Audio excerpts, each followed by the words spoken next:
오늘 같이 나눌 하나님 말씀은 열왕기하 4장 1절 말씀 한 절입니다. 열왕기하 4장 1절 구약 성경 565쪽쯤에 있습니다. 열왕기하 4장 1절 같이 한 목소리로 봉독하도록 하겠습니다. 시작.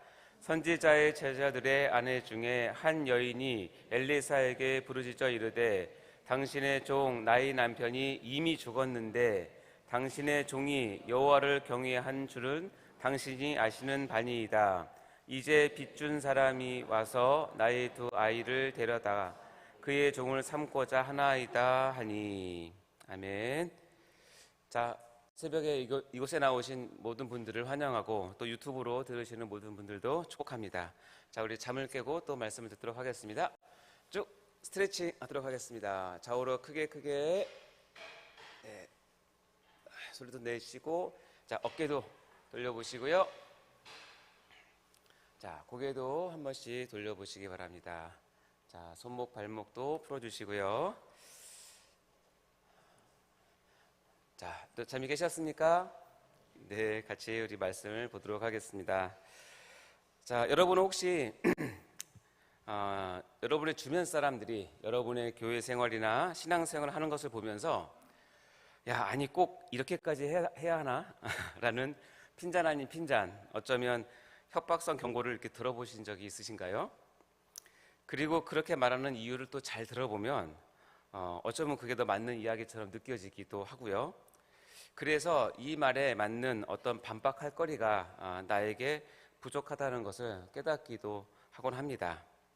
이쯤 되면 맞다, 믿는다고 꼭 이렇게까지 할 필요는 없을 것 같은데 내가 안 하면 다른 누구가 하지 않겠어?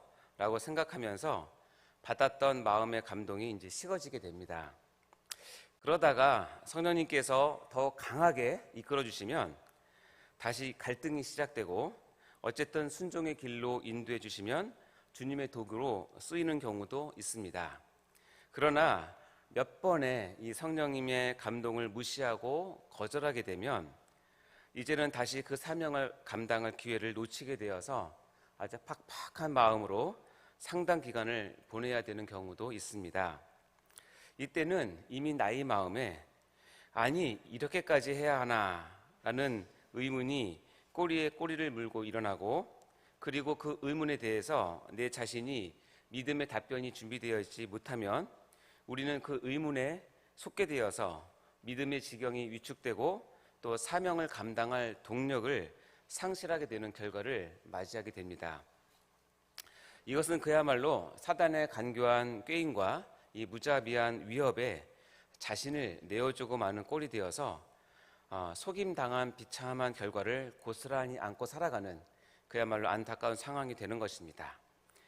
그래서 오늘 설교는 속지 맙시다 시리즈 33번째 시간으로 설교의 제목은 이렇게까지 해야 하나 라는 의문에 속지 맙시다 입니다. 우리 제목을 같이 한번 읽어볼까요? 시작.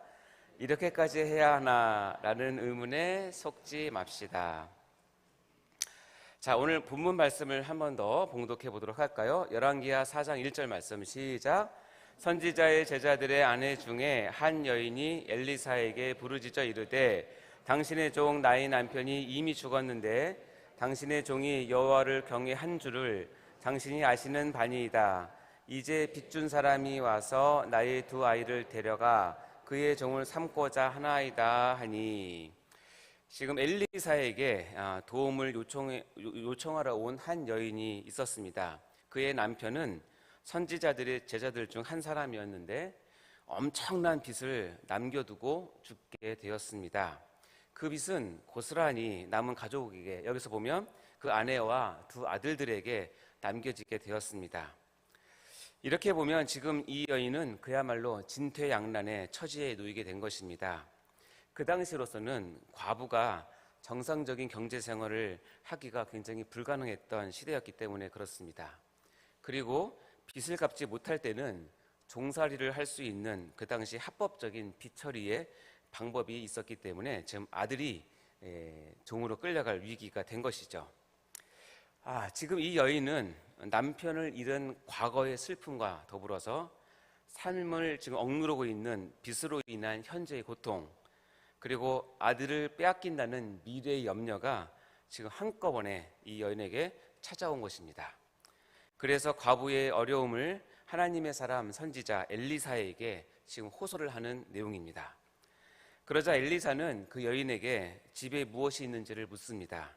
그리고 그 여인의 대답 속에서 그 가족이 얼마나 지독히도 가난한 상태인가를 우리가 알게 됩니다.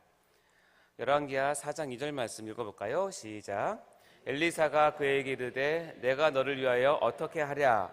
내 집에 무엇이 있는지 내게 말하라. 그가 이르되 계집종이 집에 기름 한 그릇 외에 아무것도 없나이다.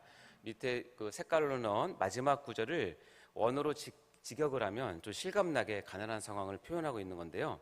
이렇게 됩니다. 없다. 당신의 여종에게 아무것도. 이 집안에 제외하고는 자그마한 기름병. 이렇게 읽을 수가 있습니다. 따라서 이 기름병은 그녀의 극심한 빈곤을 상징하는 동시에 그녀가 가지고 있는 아주 작은 희망을 상징하는 그런 도구가 된다고 볼 수 있습니다. 그러자 선지자 엘리사는 그녀와 아들들에게 주변의 모든 이웃에게 가서 빈 그릇을 최대한 많이 빌려오라고 지시를 합니다. 그러자 놀랍게도 이 여인과 두 아들은 선지자의 명령에 순종합니다. 그리고 그 많이 빌린 그릇을 가지고 집안에 들어가서 엘리사가 끊임없이 부어대는 그 기름을 빌려온 모든 그릇에 가득가득 채우게 됩니다. 그러자 엘리사는 이것을 가지고 빚도 청산하고 생활비에 또 쓰라고 하면서 이 여인의 간청을 모두 응답해 줍니다. 정말 놀라운 기적을 통해서 말입니다.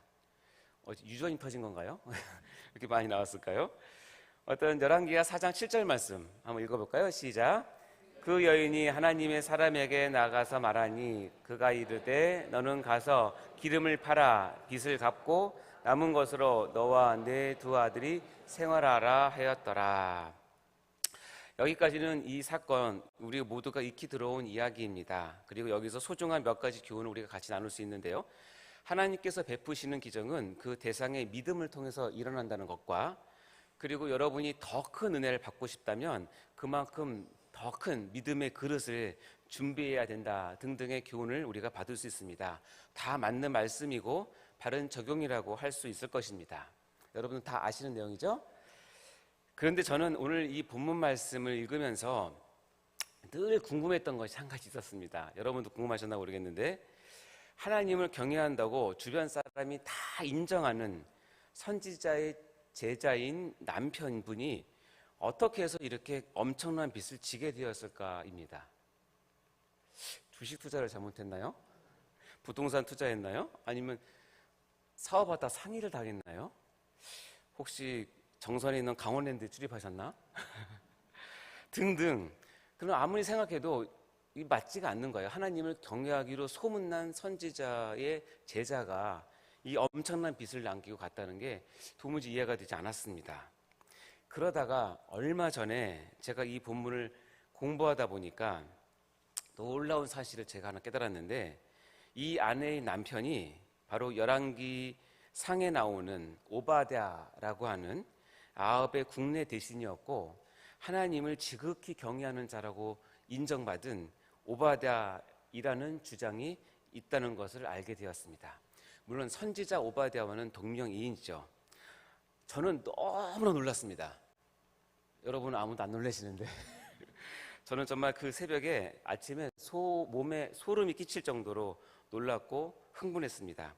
왜냐하면 이 아합의 국내 대신 오바댜, 그리고 하나님을 지극히 경외하는 오바댜라는 인물을 제가 몇 년 전에 열왕기상에서 발견하고는 크게 은혜를 받아서 이 오바댜에 대한 설교를 하나님을 지극히 경외하는 자 오바댜라는 제목으로 제가 2022년 6월 8일 새벽 기도회에 설교를 했었습니다. 그리고 유튜브에도 이렇게 설교 영상을 올렸습니다. 혹시 여가가 되시는 분은 이걸 한번 찾아서 보시면 제가 어떤 말씀하시는지 알 수 있을 것입니다. 바로 그 오바댜라고 하는 인물이 오늘 이 사건과 연관되어 있다. 그리고 오늘 우리가 만난 이 본문의 여자의 남편이 된다라고 하는 주장은 저에게 정말 충격으로 다가왔고, 아, 그랬었구나라는 깨달음을 알게 되었습니다. 특별히 이러한 주장은 우리 세회된 교회 수준이라면 여러분이 다 아시는 유대인의 역사가 요세푸스, 즉 성경 다음으로 권위를 갖는다라고 하는 요세푸스의 기록에 기록되어 있다는 것입니다. 그에 져서 유대 고대사 제9권 4장에는 그 죽은 남편은 아합의 국내 대신이었던 오바댜라고 하는 것을 여러 가지 근거로 이 요세푸스가 주장을 했다는 것입니다. 이뿐 아니라 아람어 성경의 번역본인 탈군과 여러 랍비의 전승들의 지지를 받고 있는 설이기도 합니다. 물론 성경에 명확하게 이것이 기록되어 있지 않고 또 몇몇 학자들은 이에 대한 반론도 하는 것을 볼 때에 완벽하게 규정할 수는 없을지도 모르겠습니다.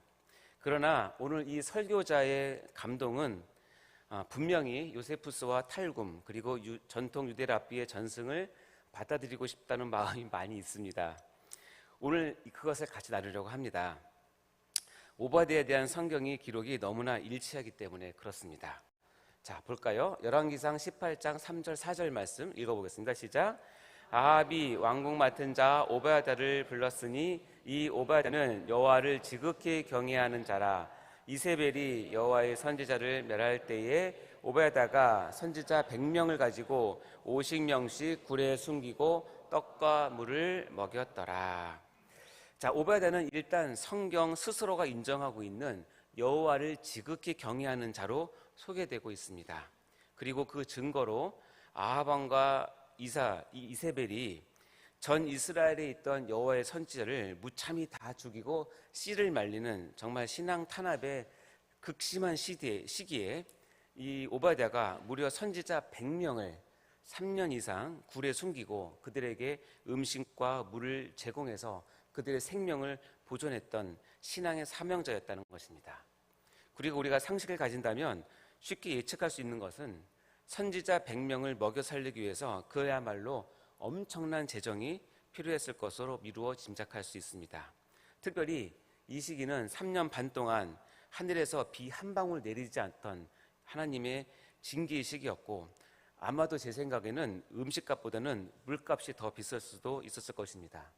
어쨌든 오바댜는 홀로 이 엄청난 재정 부담을 하면서 맡겨진 사명을 감당해야만 했습니다. 게다가 자기가 섬기던 아합 왕 몰래 이 일을 해야 했기 때문에 그렇습니다. 또한 오바댜는 자기 스스로를 엘리야 선지자에게 소개할 때 자신은 어려서부터 여호와를 경외하는 자라고 자신을 소개하는 것을 같이 볼 수 있습니다. 열왕기상 18장 12절 13절 말씀 읽어보겠습니다. 시작. 내가 당신을 떠난 후에 여호와의 영이 내가 알지 못하는 곳으로 당신을 이끌어 가시리니 내가 가서 아합에게 말하였다가 그가 당신을 찾지 못 내가 죽임을 당하리다. 당신의 종은 어려서부터 여호와를 경외하는 자라. 이세벨이 여호와의 선지자들을 죽일 때에 내가 여호와의 선지자 중에 100명을 50명씩 굴에 숨기고 떡과 물로 먹인 일이 내 주에게 들리지 아니었나이까. 이와 같이 엘리야에게 자기 자신을 소개하면서 나는 어려서부터 여호와를 경외하는 자라고 소개를 합니다. 어쨌든 오바댜는 성경에서 여호와를 경외하는 자로 이렇게 인정을 받은 사람이란 것이죠. 그래서 아무리 오바댜가 고위 공무원이라고 해도 하나님의 선지자 100명분의 식사와 물을 수년간 제공하다 보니까 아마도 자신의 재정이 바닥이 났을 수도 있을 것입니다. 이때 그는 내가 이렇게까지 내가 해야 하나라는 의문도 아마 들었을 것이라 생각합니다. 그러나 여호와의 신앙이 멸절되어가는 정말 암흑과 같은 아합 왕 통치 시대에 오바댜는 그 믿음의 사역, 즉 하나님께로부터 받은 사명을 감당하기 위해서 최선을 다했습니다. 그러다 보니 선지자 100명을 부양할 재정을 결국 주변에서 채무, 즉 빌렸을 가능성도 충분히 있었겠죠. 이것이 바로 오늘 읽은 본문의 배경이 될 것입니다. 자, 다시 우리 본문의 여인의 고백으로 다시 돌아오도록 합시다. 그녀는 자신의 남편을 여호와를 경외하는 사람으로 지금 엘리사에게 이야기하고 있는 것을 볼 수 있습니다. 아까 보면서 읽었잖아요. 누구나 다 그 남편을 여호와를 경외하던 사람으로 인정했다는 뜻입니다. 즉 그 남편은 그런 삶을 살았다는 것이죠. 공개적으로 말입니다.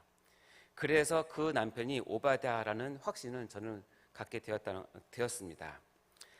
자, 어찌 보면 자기의 남편이 여호와를 경외하는 일을 감당하다가 엄청난 빚을 지는 것을 옆에서 모두 지켜보았을 이 여인을 우리 한번 생각을 해봅시다. 얼마나 그 여인의 마음속에 이렇게까지 빚내면서까지 이 일을 해야 하는가라고 생각하지 않았을까요? 그래도 언젠가는 하나님께서 남편을 통해 회복시켜 주실 거라는 일말의 기대를 하지 않았을까요? 그런데 애석하게도 그 남편은 빚을 남기고 죽게 되었을 때 그 여인의 마음이 어땠을까요? 그 심령이 얼마나 힘들었을까요? 우리가 이런 상황이라면 아마도 충분히 그 어려움이 느껴질 것입니다. 근데 성경에 보면 어떤 아내는 이런 남편의 상황을 이해 못하고 저주하며 떠난 아내도 있었죠. 여러분 다 아시는 욥의 아내입니다. 기억나십니까? 욥기 2장 9절 말씀 읽어볼까요? 시작. 그의 아내가 그에게 이르되 당신이 그래도 자기의 온전함을 굳게 지키느냐? 하나님을 욕하고 죽으라. 그러나 이 오바댜의 아내로 추정되는 이 본문의 여인은 이러한 상황에서 선지자의 말씀을 온전히 따르고 순종하는 믿음을 보여줍니다. 비록 남편이 남기고 한 빚으로 곤란 가운데 처해 있었으나 그 남편이 가졌던 믿음을 공유했었음을 우리가 알 수 있습니다. 성도들은 삶의 문제 앞에서 자신이 과연 하나님의 사람이며 하나님이 자신을 버리지 않으시고 자신이 하나님께 부르짖을 때 하나님께서 응답하신다는 그 믿음을 가지고 있었던 것입니다. 그리고 그러한 믿음은 이렇게까지 해야 하나라는 의문을 넘어서 하나님의 도우심과 공급하심을 신뢰하는 길로 나가게 만들어줍니다. 그리고 그 믿음을 통해서 하나님의 기적을 경험하게 되고 지독한 가난과 빚에 대한 눌림을 동시에 해결할 뿐 아니라 종으로 팔려갈 두 아들을 구원해서 자녀들에게 이어질 축복의 문을 여는 부모의 역할을 이 여인은 훌륭히 감당하고 있는 것입니다. 그리고 하나님은 이 여인을 이 위대한 간증의 주인공으로 세우신 것입니다. 사랑하는 성도 여러분, 하나님은 원래 우리 머리로는 다 이해되시는 분이 아니십니다. 저라면 제 머리로 다 이해되어지는 하나님이라면 저는 그런 하나님을 믿지 않겠습니다. 제 좁은 머리로 다 헤아릴 수 있는 분이라면 그냥 그렇다고 인정만 해주면 되지 믿기까지 할 필요는 없기 때문에 그렇죠. 그러나 우리가 섬기고 있는 하나님은 창조주이시고 구원자이신 하나님이십니다. 어차피 우리 머리로는 그 하나님을 다 이해할 수는 없습니다. 그러니 우리가 하나님과 교회를 섬기면서 이렇게까지 해야 하나? 라는 의문이 들 때 절대로 그 속임에 넘어가지 마십시오. 오히려 그 한계를 넘어서는 하나님을 반드시 만나시기를 간절히 소망해 보십시오.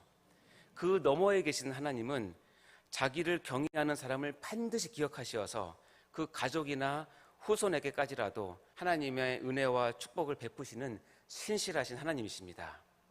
그분께 모든 것을 맡기십시오. 기적을 베푸셔서라도 우리의 문제를 해결하시고 그럴 때 우리의 자녀까지라도 반드시 책임지시는 약속의 하나님을 말입니다. 이것을 믿으시는 복된 주의 백성이 다 되시기를 주님의 이름으로 간절히 축원합니다. 오늘 말씀을 생각하시면서 아까 불렀던 찬양을 다시 한번 불러보도록 하겠습니다.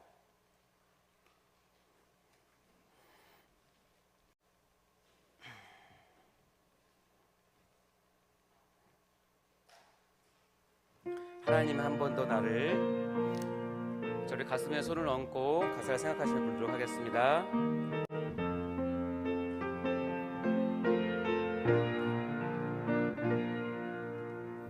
하나님 한 번도 나를 실망시킨 적 없으시고 언제나 공평과 은혜로 나를 지키셨네. 지나온 모든 세월들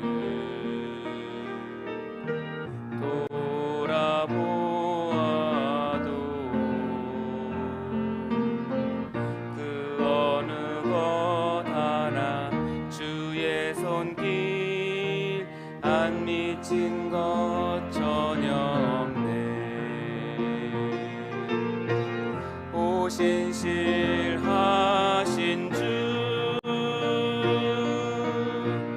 오 신실하신 주, 내 너를 떠나지도 않으리라, 내 너를 버리지도 않으리라. 약속하셨던 주님, 그 약속을 지키사 이후로도 영원토록 나를 지키시리라 확신하네. 오 신실하신 주, 오 신실하신 주, 오 신실하신 주,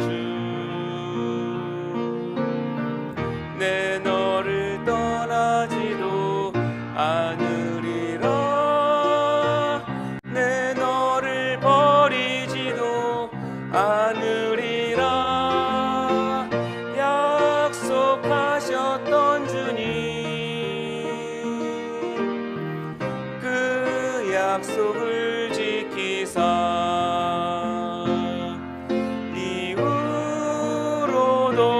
영원토록 나를 지키시리라 확신하네. 이후로도 영원토록, 이후로도 영원토록 나를 지키시리라 확신하네.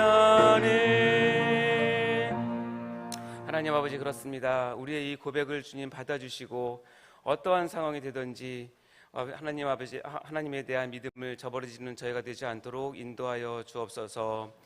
이렇게까지 해야 하나라는 상황이 되었을 때 신실하신 하나님을 붙들게 하시고 그것을 통하여서 우리를 연단하신 하나님을 의뢰하고 신뢰하는 저희가 될 수 있도록 인도하여 주시옵소서.